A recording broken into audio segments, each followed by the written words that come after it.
Southern Nevada is abuzz tonight with stories about the crash of an unknown object and the alleged sighting of strange creatures in the backyard of a Northwest Valley home. So it was last night that 8 News Now investigator David Charnes reported about how Metro Police responded back on May 1st after receiving a strange call from a very frightened family.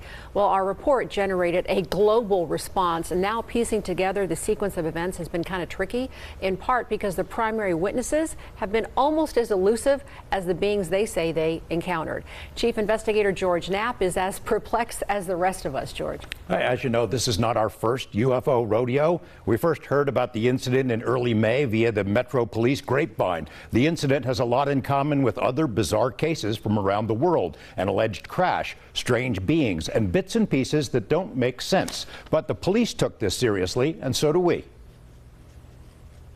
Just before midnight on April 30th, skywatchers across several western states saw a bright fireball streak through the heavens. A police officer working in the Northwest Valley caught a glimpse of the colorful object on his body cam. At nearly the same time, a Ring camera in the area recorded a strange noise and what sounds like a crash.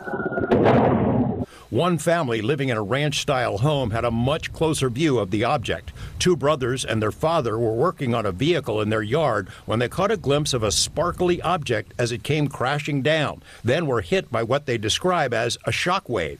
One of the witnesses, a young man named Angel, has stated when the brothers looked into the yard where the object landed, that spot was obscured and blurry, as if by unknown form of camouflage. What they saw next prompted a frantic call to 911. So there's two people or two subjects that are in your backyard? Correct, and they're very large. They're like 8 foot, 9 feet, 10 foot. I don't know. They look like aliens to us. Big eyes. They have big eyes, like I can't explain it, and big mouth. They're shiny eyes, and they're not human. They're 100% they're not human. 8 News Now investigators have spoken with family members multiple times in the past 4 weeks, but each of the 3 times we accepted their invitation to do an interview, they didn't answer the door or their phone.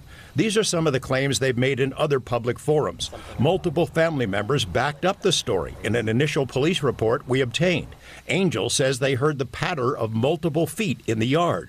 They later heard footsteps on their roof. They saw one of the 8-foot-tall creatures climb behind the controls of a large front loader stored in the yard as if trying to engage it. He got a good look at one of the creatures, he said, a greenish-grayish being with large eyes and long legs. He says he could hear its deep breaths, and when he locked eyes, he was, in essence, frozen in place, couldn't move.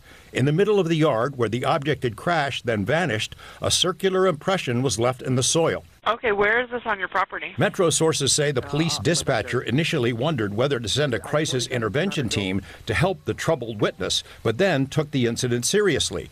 2 officers arrived 38 minutes after the call, and by then had heard from other officers. They proceeded cautiously and managed some nervous laughs. I ain't dealing with that. A few days later, the family says 2 Metro sergeants returned to the scene to ask follow-up questions. The family says they also saw men in suits and sunglasses driving in a car with government plates cruising slowly past the house in the following days. Nellis and Creech have denied any interest or involvement with the incident. Metro has indicated they believe the family that something crashed in their yard. But what? Someone else has access to it. You mentioned, George, in that piece that they were frozen because so many people have been critical of, like, why didn't they get their phone out? Why didn't they shoot the video? Do we know if there's even any video of this incident? Yes and no. So there's a surveillance camera in the backyard. The property owner keeps that because he's got a lot of expensive equipment there. What we were told is that at the moment this thing comes down and crashed, this camera went out, and it was out for a couple of minutes. When it came back on, the object was gone, but the circle was there. We've been told by Angel in multiple phone conversations that he shot video of the creatures.